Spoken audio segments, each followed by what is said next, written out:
दोस्तों नमस्कार। भारत के प्रधानमंत्री ने कहा है कि हम एक कानून लेके आएंगे ताकि जो परीक्षा में पेपर लीक होते हैं इनको रोका जा सके, और इसका खाका सरकार ने जारी भी की। हम आज इस कानून की चर्चा करेंगे कि क्या वास्तव में इससे पेपर लीक रुकेंगे, क्या वास्तव में सरकार की मंशा पेपर लीक रोकने की है भी या नहीं है। आज हम कानून में जो लिखा हुआ है उस हिसाब से उसकी चर्चा करेंगे। इसमें आपको अगर डिटेल में जाना है, आप इंटरनेट पे जाइए और कानून को डाउनलोड करके आप खुद भी पढ़ सकते हैं। इसीलिए आज की चर्चा महत्वपूर्ण है। उम्मीद है कि अंत तक बने रहेंगे और इस चैनल को सब्सक्राइब कर लीजिए, क्योंकि आने वाले दिनों में इस पूरे विवाद से लेकर और भी तथ्य मैं आपके सामने रखता रहूंगा। एक बात आपको मैं हमेशा कहता हूं, हम एविडेंस के साथ बात करते हैं। हम यहाँ पे कोई ओपिनियन नहीं लेते, हम यहाँ पे कोई एजेंडा नहीं चलाते। इस बात को आप ध्यान रखिएगा। तो मुद्दा आज क्या है दोस्तों, कि कानून में इतने बड़े छेद हैं कि जो मोदी जी कह रहे हैं मुझे नहीं लगता वो पूरा कर पाएंगे, क्योंकि इतने बड़े छेद होने के बाद आप पेपर लीक कैसे रोकेंगे, सवाल इस बात का है। तो फिर ये कानून कहता क्या है, इसको हम देखते हैं। कानून है public examination prevention of unfair act, कि अगर परीक्षा में किसी भी तरह का अनफेयर काम होता है उसको कैसे रोका जाए। लेकिन अगर आप इसकी डिटेल में जाएंगे तो स्थिति बड़ी विचित्र आती है। ये जो कानून है ये कहता है कि अगर किसी ने पेपर लीक किया तो हम उसको क्या सजा देंगे, लेकिन कानून ये नहीं कहता कि पेपर लीक को रोकने के लिए हम क्या प्रावधान करें। दोनों में फर्क है। आपने सुना होगा, एक अंग्रेजी में कहावत है, prevention is better than cure. Prevention का कोई इंतजाम नहीं है, सिर्फ सजा का प्रावधान है। मतलब अगर चोर चोरी कर लेता है, पेपर लीक हो जाता है, उसके बाद अगर पेपर लीक करने वाला पकड़ा जाता है तो उसको क्या सजा मिलेगी, कानून ये बोलता है।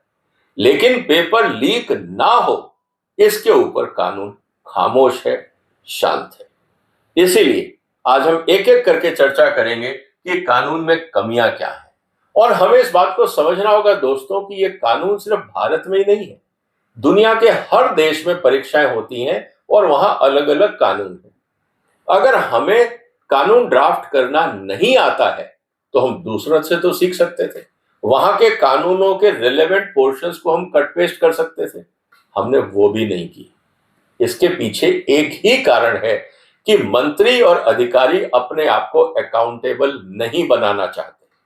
कल को पेपर लीक हो भी जाए तो जिसने लीक किया उसको सजा मिले, लेकिन जिनके नाक के नीचे ये पूरा सिस्टम काम कर रहा था, जहां से लगातार लीकेज हो रही थी, उन अधिकारी और मंत्रियों पे कोई कार्रवाई ना हो। इसीलिए कानून को इस तरह से बनाया गया है कि अकाउंटेबिलिटी फिक्स ना हो।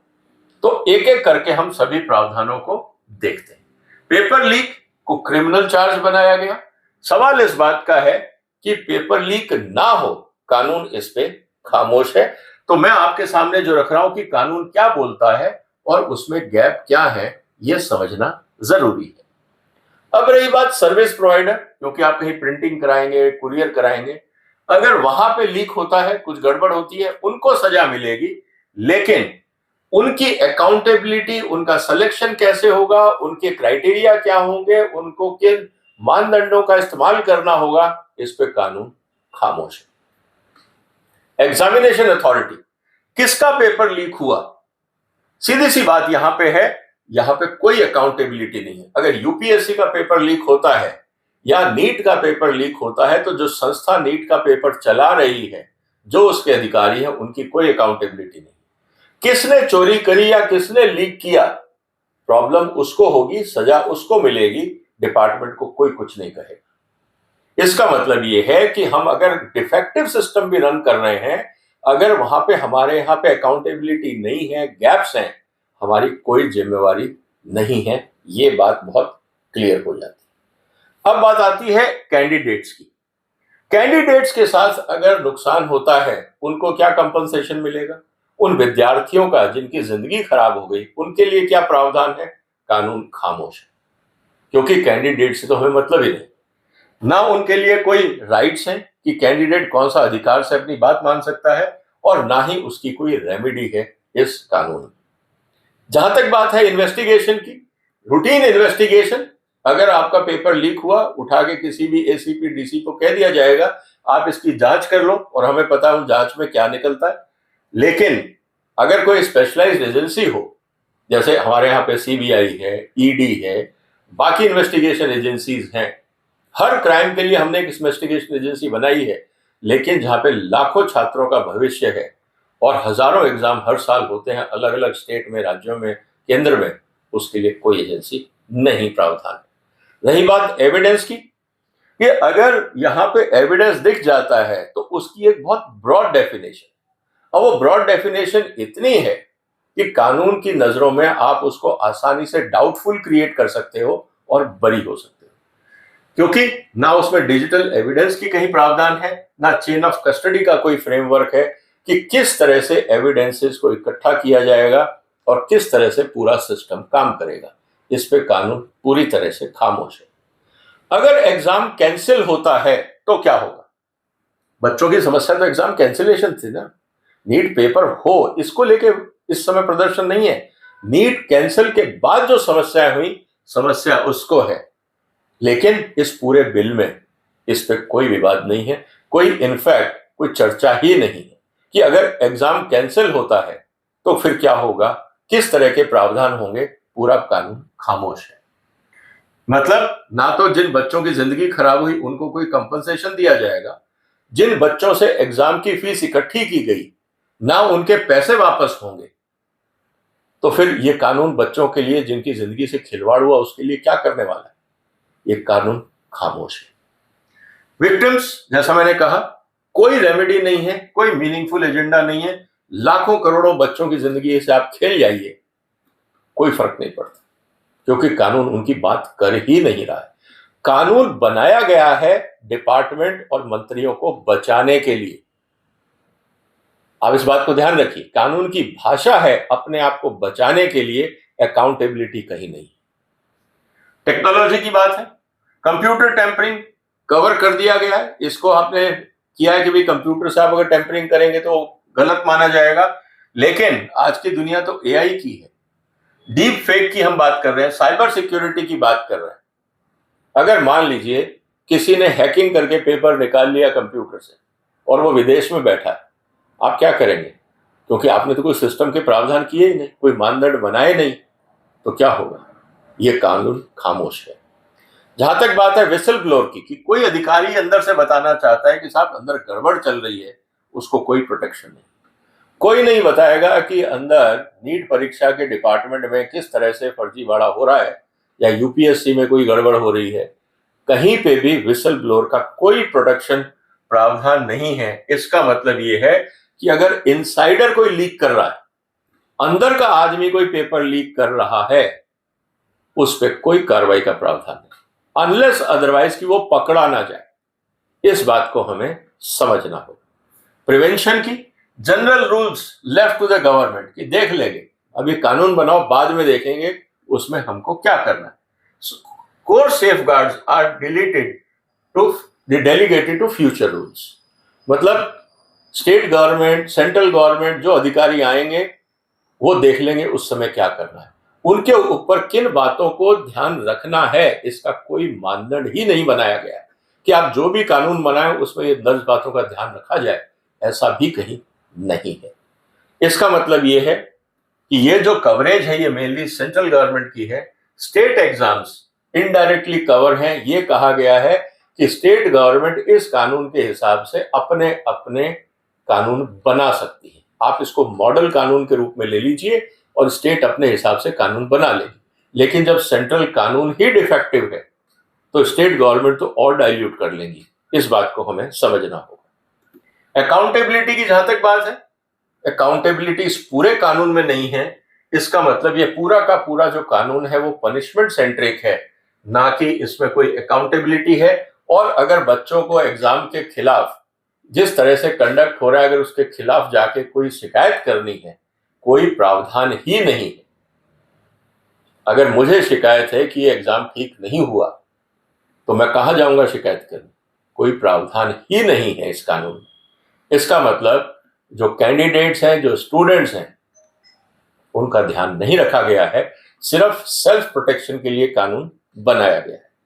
तो अगर हम देखें ये 10 मेजर गैप क्या है, मैंने आपके सामने परिस्थितियां रखी, इनको क्विकली देख लेते हैं। पहला, no statutory accountability for examination authorities, gross negligence और सिस्टमिक फेलियर, उनके ऊपर कोई जवाबदेही नहीं है। No comprehensive preventive exam security architect, कैसे लीक को रोका जाए, इस पर कोई प्रावधान नहीं। No independent national examination integrity authority, क्या आपकी एग्जामिनेशन प्रक्रिया सही है या नहीं है, इसके ऊपर ऑडिट कौन कर रहा है, अथॉरिटी कौन है, कोई प्रावधान नहीं।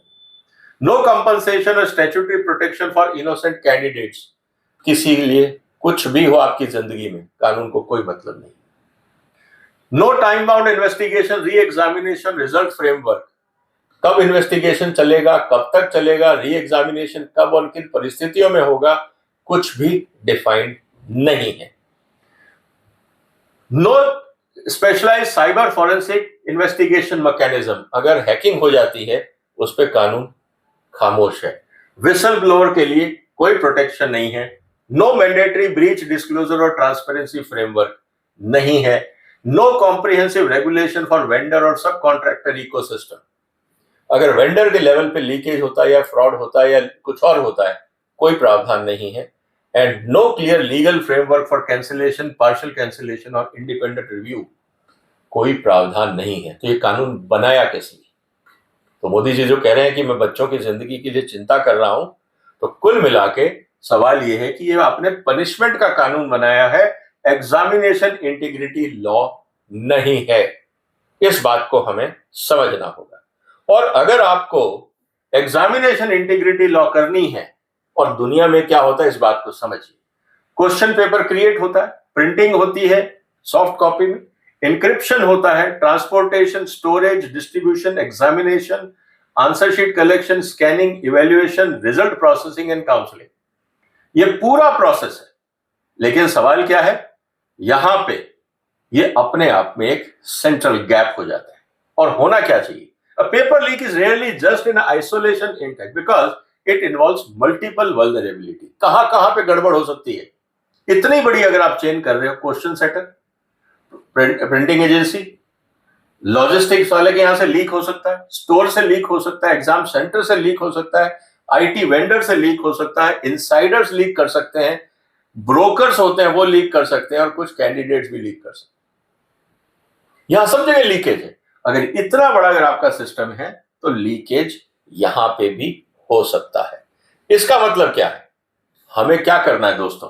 लोग, बहुत सारे मेरे साथी बोलते हैं कि आप सॉल्यूशन दीजिए। मैं आपके सामने सॉल्यूशन रख रहा हूं। नेशनल एग्जामिनेशन सिक्योरिटी प्रोटोकॉल बनाना चाहिए, चाहे वो केंद्र सरकार हो, चाहे राज्य सरकार हो, या कोई भी एजेंसी हिंदुस्तान में हो, चाहे प्राइवेट हो या सरकारी हो, उसको ये प्रोटोकॉल फॉलो करना होगा। इसमें क्या होगा? आज की तारीख में आईटी है, कोई टाइपराइटर पे तो काम कर नहीं रहा। इनक्रिप्ट क्वेश्चन पेपर जनरेशन, जहां से पेपर होता है वहां से सीधा इंक्रिप्शन हो, कंसर्न एजेंसी के पास जाए और उसका पासवर्ड अलग से जाए। मल्टी पर्सन एक्सेस कंट्रोल, पता होना चाहिए किसके कंट्रोल में क्या है। बायोमेट्रिक लॉग इन एक्सेस, तो कोई ये ना कह सके कि साहब मैंने तो नहीं चुराया, किसी और ने किया, पकड़ा जाए। ट्रेसेबिलिटी हो। टेम्पर एविडेंट पैकेजिंग होनी चाहिए। जीपीएस मॉनिटर ट्रांसपोर्टेशन होना चाहिए। सीसीटीवी होना चाहिए। सर्वर एंड सिस्टम लॉग्स होने चाहिए कि कब किसने खोला। सिक्योर प्रिंटिंग स्टैंडर्ड होने चाहिए। चाइना में जहां पे करेंसी छपती है, क्वेश्चन पेपर वहां छपते हैं। मैं आपको एग्जांपल दे रहा हूं, वहां पे साल में एक ही पेपर होता है, एक हफ्ता होता है जिसमें सारे पेपर होते हैं। साल भर वो पेपर नहीं करते। पूरे देश को पता है कि वो एक हफ्ता है जून का जिसमें पूरे देश के एग्जाम होंगे, और वहां पे पूरा देश उस एग्जाम को सक्सेसफुल करने में लग जाता है। ऑफिस में छुट्टियां दे दी जाती हैं, फैक्ट्रियों में छुट्टियां दे दी जाती हैं, जिनको एग्जाम देना है उनको। तो सबको पता है कि एक हफ्ते का एग्जाम। साथ में प्रिंटिंग होती है जहां पे नोट छपते हैं, क्योंकि एग्जामिनेशन पेपर को वो नेशनल सिक्योरिटी का मुद्दा मानते हैं। अगर पेपर लीक होता है, चाइनीज कानून के हिसाब से नेशनल सिक्योरिटी ब्रीच है। आप समझ लीजिए वो कितना इसको सेंसिटिव लेते हैं। Vulnerability assessment, incidents reporting, mandatory breach notification and digital chain of custody. Without this, the bill is essentially saying कि if the system fails, someone is caught and then we will punish them. अगर system fail हो गया और चोर पकड़ा गया, हम सजा दे देंगे, अदरवाइज हमारी कोई जिम्मेवारी नहीं है। तो सवाल किस बात का है? सवाल इस बात का है कि हमने क्या ऐसा सिस्टम बनाया कि फेलियर ही ना हो? सवाल इस बात को समझना होगा। इसका मतलब मेरे हिसाब से जो कानून होना चाहिए, public examination integrity, security, accountability and candidate rights act, ना कि प्रिवेंशन ऑफ अनफेयर मीन्स। ये खाना पूरी सारी बातें कवर होनी चाहिए कानून में। और इसके जो 5 पिलर हैं, प्रिवेंशन, हमारा कानून खामोश है, प्रिवेंशन की बात ही नहीं कर रहा है। अकाउंटेबिलिटी, कानून में कहीं कोई बात नहीं है। इन्वेस्टिगेशन, इवेंट होने के बाद, वो भी डीसीपी ऑर्डिनरी सिस्टम में। फिर कैंडिडेट्स राइट, हमारा कानून साइलेंट है और गवर्नेंस का ये कानून बात करता ही नहीं है। तो 5 में से हमारा कानून सिर्फ इन्वेस्टिगेशन और पनिशमेंट की बात करता है, वो भी लीक होने के बाद। अब सवाल इस बात का है कि मोदी जी जो बच्चों से कह रहे हैं कि मुझे आपकी जिंदगी की चिंता है और पेपर लीक महापाप है, उस पाप को रोकने के लिए जो आप कानून लाए हैं, उस कानून में तो पाप को रोकने का कोई प्रावधान है ही नहीं। तो हम क्या करना चाह रहे हैं? क्या हम वास्तव में सिंसियर और सीरियस हैं? मैं ये मानता हूं कि मोदी जी ने कानून नहीं पढ़ा होगा, उनके डिपार्टमेंट ने पढ़ा होगा, लेकिन कम से कम कुछ सवाल तो करने चाहिए थे कि ये मुख्य मुद्दे हैं, बताइए ये कवर्ड है या नहीं है, मुझे एक्सप्लेन करिए ये कैसे होगा। और दुख की बात यह है कि ऑपोजिशन भी ऐसे कानून पास करवा देता है बगैर पढ़े। तो ट्रेजेडी हमारी संसद में हो रही, जिसका खामियाजा हमें संसद मार्ग पे और जंतर मंतर पे देखने को मिला। इसीलिए दोस्तों, कहने का मतलब यह है कि पनिशमेंट आफ्टर लीक का ये कानून है, एग्जामिनेशन इंटीग्रिटी और अकाउंटेबिलिटी पे ये कानून खामोश है। इसीलिए मैं कह रहा हूं कि कानून में इतने छेद हैं कि पेपर लीक नहीं रुकेगा। आपको क्या लगता है दोस्तों, क्या इस कानून को बदलने की जरूरत नहीं है? मेरा निवेदन है कि जो लोग सरकार से बातचीत कर रहे हैं, वो ये कहें कि इस कानून को बदला जाए, और जो मैंने बातें कही इन पे ध्यान दें। और सबसे अच्छा तरीका यह है कि दुनिया के सारे कानून इंटरनेट पे हैं, आप डाउनलोड करिए, पढ़िए और सरकार को दीजिए कि ये प्रावधान करिए इस कानून में। और अगर सरकार तब आनाकानी करती है तो आपको पता लग जाएगा कि सरकार की मंशा क्या है, क्योंकि इस कानून से तो एक हिसाब से आई वॉच। और हमेशा ध्यान रखिएगा, prevention is better than cure. दोस्तों, जो भी आपके विचार हो कमेंट बॉक्स में लिखिए, इस वीडियो को शेयर करिए, चैनल को सब्सक्राइब करिए। फिर मुलाकात हो एक और महत्वपूर्ण मुद्दे के साथ। तब तक अपना ध्यान रखिएगा। फिलहाल वंदे मातरम।